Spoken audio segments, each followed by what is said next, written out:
Amin. Shalom Bapak Ibu. Oke, dari kesaksian Bapak Ibu yang saya kutip, saya di atas tadi, tapi saya belajar dari kesaksian Bapak Ibu bahwa saya mengambil satu kata tentang kesempatan. Kesempatan itu sangat berharga. Artinya bahwa mumpung kita hidup itu kesempatan. Jadi saya merefleksikan bagi diri saya sendiri begini. Mumpung saya hidup, saya melayani Tuhan. Ini adalah khotbah terakhir saya di sini, Bapak Ibu. Malam ini di tahun ini. Tahun depan mungkin ada, begitu. Jadi mungkin juga ini malam terakhir kita ada di sini. Kita nggak tahu. Dan ini adalah kesempatan. Ambillah waktu di hadapan Tuhan. Tuhan, kesempatan selama saya hidup, saya mau melayani Tuhan. Amin ya. Oke. Sekarang kita akan merenungkan firman Tuhan. Bapak Ibu, kalau ada yang ngantuk kiri kanan, boleh ya. Ayo, dengar firman Tuhan. Kita mau disapa. Oke, mari sama-sama kita membaca firman Tuhan yang terambil di dalam Mazmur 27. Kita akan merenungkan satu tema berjalan dalam tuntunan Bapa. Mazmur 27, kalau sudah ketemu, mari kita baca secara silih berganti. Mazmur 27, kalau sudah ketemu, kita baca secara silih berganti.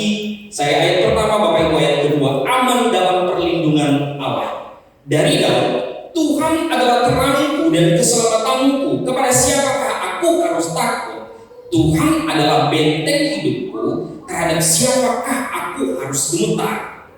Ketika rencana untuk memakan dagingku, jadi semua orang mereka sendiri dan sekalipun tentara berkemah mengepung aku, tidak takut hatiku. Sekalipun timbul peperangan melawan aku, dalam hal itu pun aku tetap percaya. Itulah yang kuingini, diam di rumah Tuhan seumur hidupku, menyaksikan kemurahan Tuhan dan menikmati baiknya. Pada waktu yang mengangkat aku ke atas sumber. Maka sekarang tegaklah kepalaku mengatasi musuhku sekeliling aku. Dalam kemahnya aku mau mempersembahkan korban dengan sorak-sorai. Aku mau menyanyi dan bermazmur bagi Tuhan.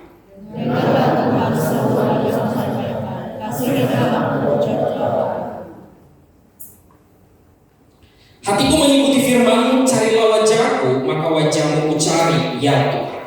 Janganlah menyembunyikan wajah-Mu kepadaku, janganlah menolong aku dengan duka. Janganlah membuang aku, janganlah meninggalkan aku. Sekalipun ayahku dan ibuku meninggalkan aku, namun Tuhan menyebut aku. Tunjukkanlah jalan kepadaku ya Tuhan, dan tunjuklah aku di jalan yang benar. Janganlah menyerahkan aku kepada nafsu lawanku, sebab setelah bangkit menyerang aku saksi-saksi dusta dan orang-orang yang bernafas dalam ini.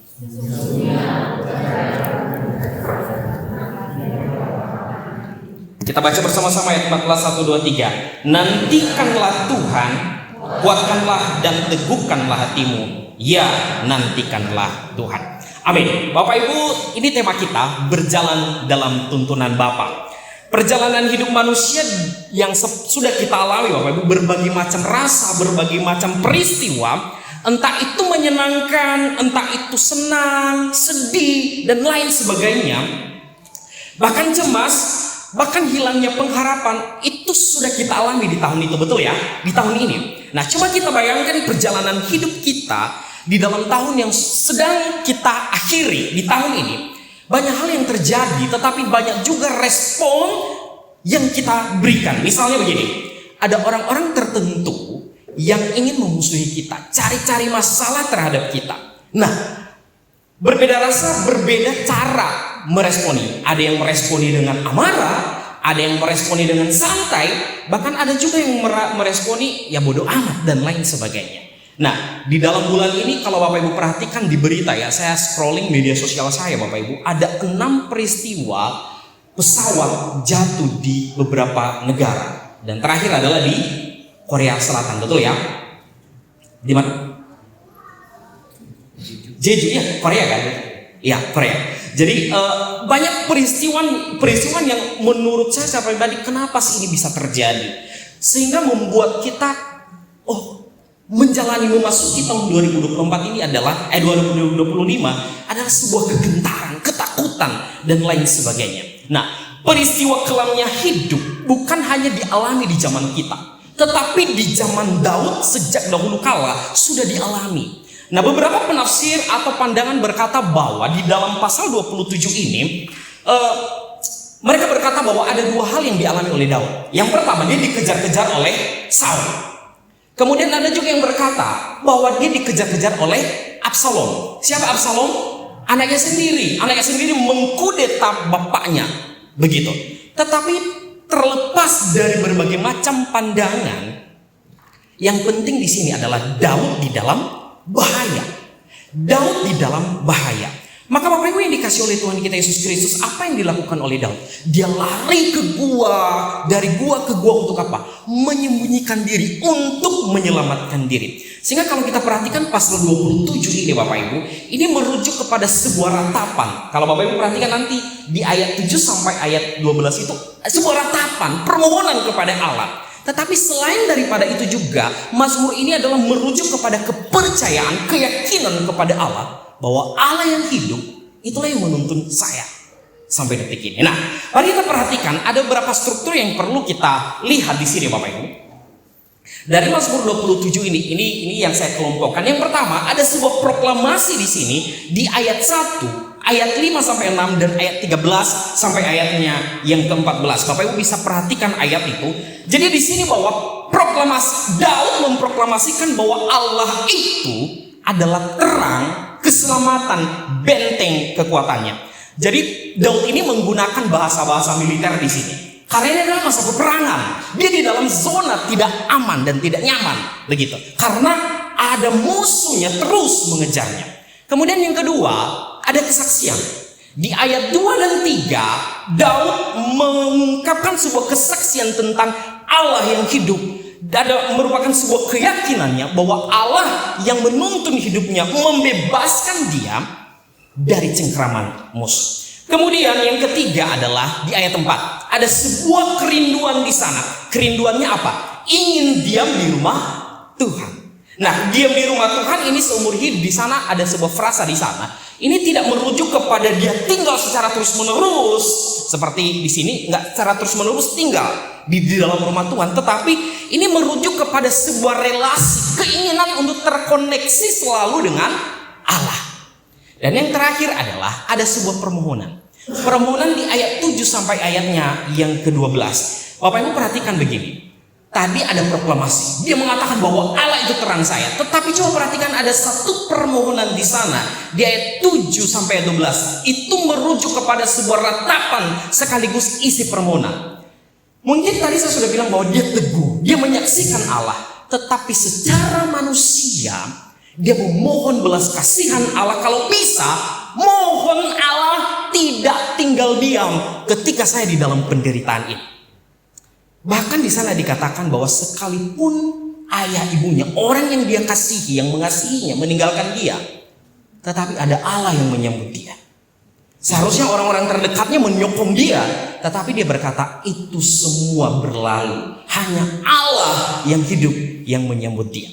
Perhatikan Bapak Ibu, dari tema kita berjalan dalam tuntunan Bapa, ada dua poin yang perlu kita renungkan secara singkat malam hari ini. Sebenarnya banyak hal yang kita gali di sini, tetapi ada dua poin saja yang perlu kita renungkan, kemudian menjadi sebuah perhatian, bahkan perenungan kita memasuki besok. Nantilah beberapa jam lagi tahun 2025, Tuhan, apa yang harus aku lakukan? Yang pertama Bapak Ibu, yang pertama adalah ada ratapan Daud. Ratapan Daud di sini adalah merujuk kepada kerinduan akan tuntunan Allah. Perhatikan ayat 11. Nggak terlalu kelihatan. Oke. Kalau saya bacakan begini. Tunjukkanlah jalanmu kepadaku ya Tuhan. Yang saya garis bawahi. Dan tuntunlah aku di jalan yang rata oleh sebab seteruku. Saya mengutip ada terjemahan sederhana Indonesia. Di sana dikatakan bahwa bimbinglah aku. Bapak Ibu yang dikasih oleh Tuhan, dari ayat 7 sampai ayat 14 sebenarnya ini mayoritas berisikan tentang ratapan dan keluhan Daud. Ratapan ini berlandaskan dari apa? Masalah yang dihadapi, pergumulan yang dia hadapi. Tetapi ada satu sikap yang kita bisa teladani dari Daud di sini. Dia menyadari dirinya lemah. Dia menyadari dirinya rentan, tidak ada daya sama sekali, bahkan tidak ada kemampuan. Kebergantungan dirinya hanya kepada Allah. Hanya kepada Allah, tidak ada sama sekali Bapak Ibu. Secara manusia mungkin dia bisa melakukan sebuah pemberontakan ya. Perhatikan ayat 8. Ayat 8a. Bisa dibaca di sana. Ayat 8a di sana dikatakan, hatiku mengikuti firman-Mu. Artinya bahwa Daud loh sudah melakukan menghidupi firman Tuhan. Kalau dia bisa memberontak, bisa-bisa saja. Mungkin sederhananya begini. Apa sih yang saya harapkan darimu Tuhan? Ini loh kondisi saya ini lagi dihimpit oleh musuh-musuh. Engkau di mana? Pertolonganmu itu di mana loh? Kok sampai sekarang ini saya tidak pernah lepas dari cengkraman musuh saya? Itu dia bisa mengungkapkan, melontarkan kata-kata itu. Tetapi Daud tidak sama sekali melakukan hal itu. Kemudian di sisi lain, kalau kita perhatikan track record daripada si Daud, dia memiliki track record yang luar biasa. Ketika dia mengalahkan raksasa Filistin, siapa namanya? Goliat. Hanya satu alat loh Bapak Ibu, ketapel, langsung tumbang. Sejatinya dia punya nama, dia punya kans lah istilahnya begitu, untuk menumbangkan musuh-musuhnya. Tetapi Daud tidak melakukan hal itu. Beberapa kali Saul mengejarnya, tetapi beberapa kali juga dia punya kesempatan untuk membunuh Saul. Tetapi apa kata Daud? Saya tidak punya hak menyentuh orang yang sudah diurapi oleh Allah. Bapak Ibu yang dikasih oleh Tuhan kita Yesus Kristus, yang dilakukan Daud di sini adalah apa? Membiarkan Allah bertindak atas musuh-musuhnya. Yang Daud lakukan Allah adalah dia memohon kepada Allah, ini aku Bapa, tuntun aku. Aku ingin mengetahui kehendak-Mu supaya jalanku tidak serong. Itulah kerinduan daripada Daud. Atau dengan kalimat saya begini Bapak Ibu, untuk mengetahui jalan dan rencana Allah atas hidup kita, biarkan Dia, Bapa yang penuh kasih, berperkara dan menuntun hidup kita. Amin ya. Memasuki tahun 2025, berbagai peristiwa yang kita alami. Tapi perhatikan, biarkan Allah berperkara, menuntun hidup kita. Entah itu sulit, entah itu senang, biarkanlah Allah berperkara. Apa yang menjadi refleksi kita Bapak Ibu? Yang perlu kita teladani daripada Daud adalah adanya kerinduan, hatinya mau dituntun oleh Allah. Sejatinya juga kita menyadari bahwa kita rentan, kadang suka jatuh. Ketika kita memiliki pegangan yang kokoh, yang kuat, yaitu Allah, maka kita bisa berjalan. Saya sengaja membawa tema ini, bergumul di dalam minggu-minggu ini mengenai tema ini Bapak Ibu. Berjalan dalam tuntunan Bapa, berjalan di dalam tuntunan Bapa. Saya membayangkan diri saya sebagai seorang anak kecil. Ketika Bapa menuntun anaknya, maka dengan senang hati seorang anak mau dituntun. Ethan ya, anak kami ini sedang dalam, udah bisa jalan begitu. Walaupun dia bisa jalan, susah dikontrol, kami susah ngontrol Bapak Ibu. Kalau dia sudah aktif itu, kesana kemari begitu. Tapi ketika dia sudah jalan ke depan Bapak Ibu, kadang-kadang dia balik lagi. Apa yang dia lakukan? Dia cari tangan papi maminya. Dia mau genggam. Supaya apa? Ada yang bisa menuntun dia. Terkadang dia jatuh, pasti. Tetapi kami tidak membiarkan dia terjatuh. Dengan kasih sayang kami menggendong dia, mengusap bagian-bagian yang sakit.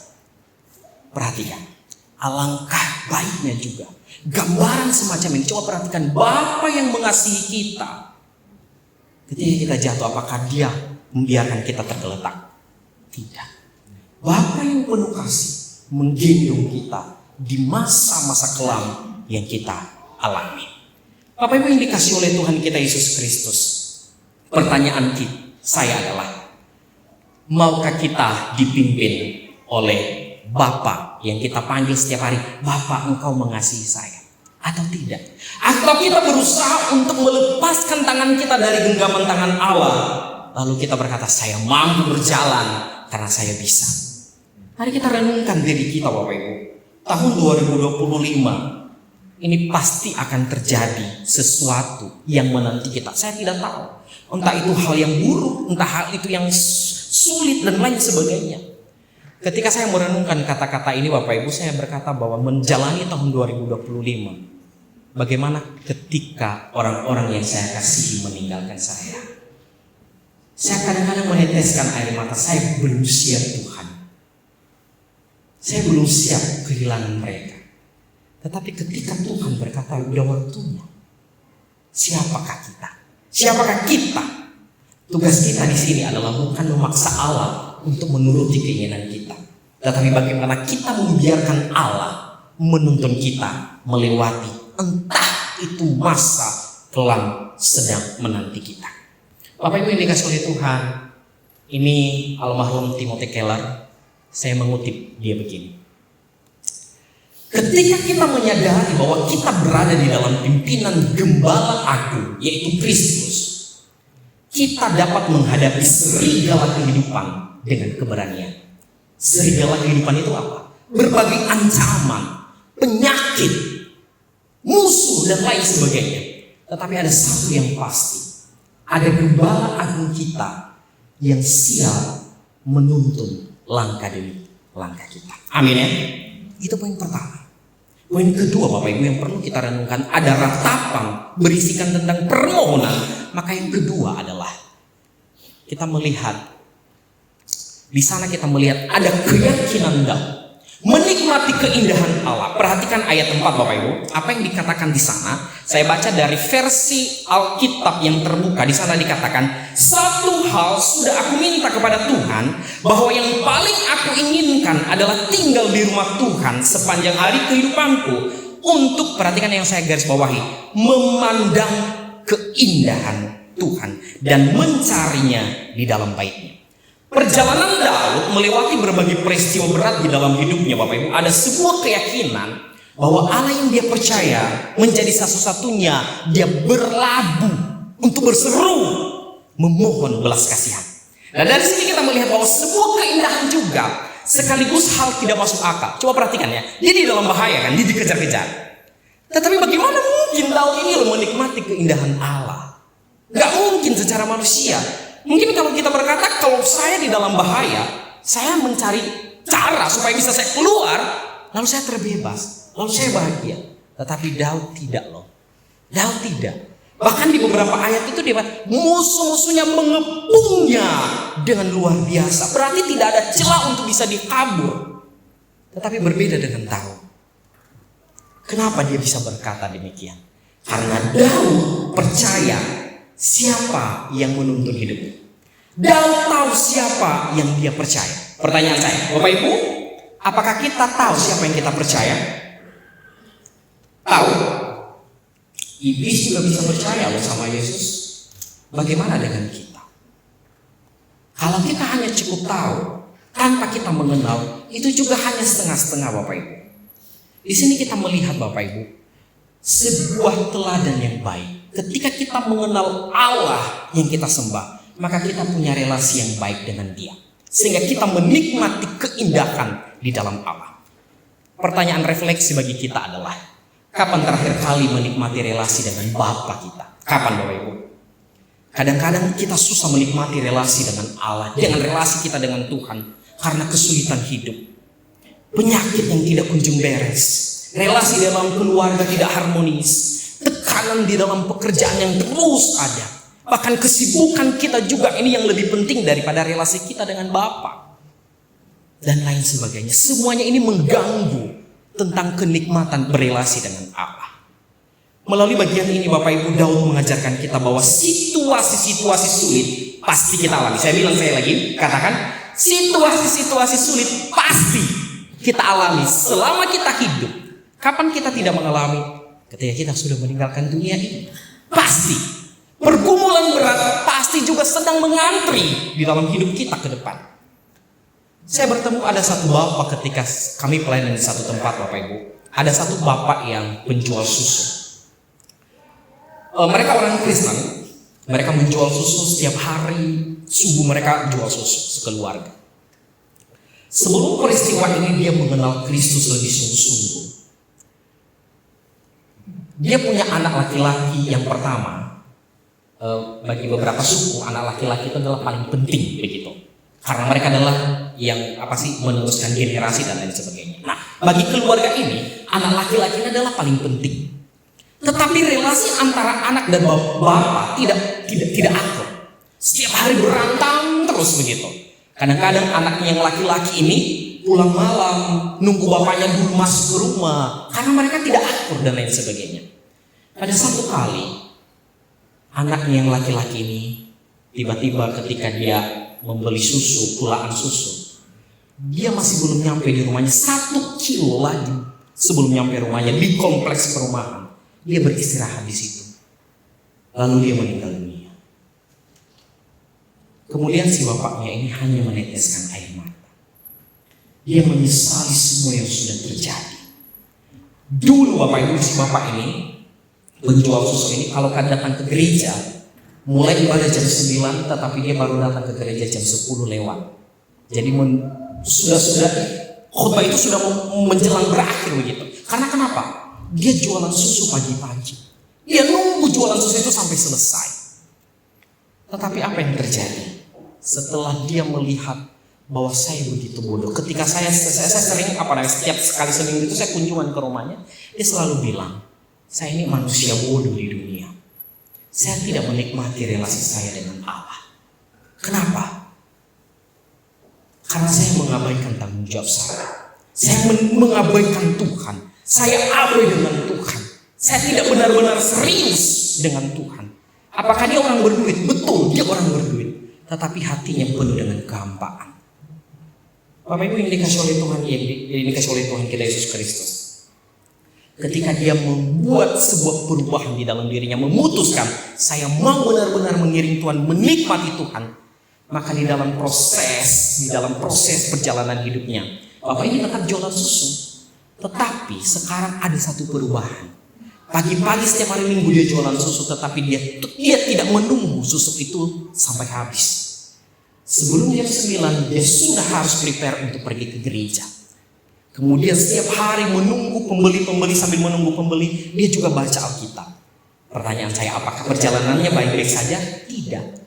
Ketika dia menjual susu, HP-nya dicuri orang, tasnya yang berisikan uang dicuri orang. Tetapi responnya berbeda. Dulu penuh amarah, tetapi sekarang ketika dia benar-benar menikmati Allah, dia berkata, ya mungkin itu bagiannya dia. Begitu.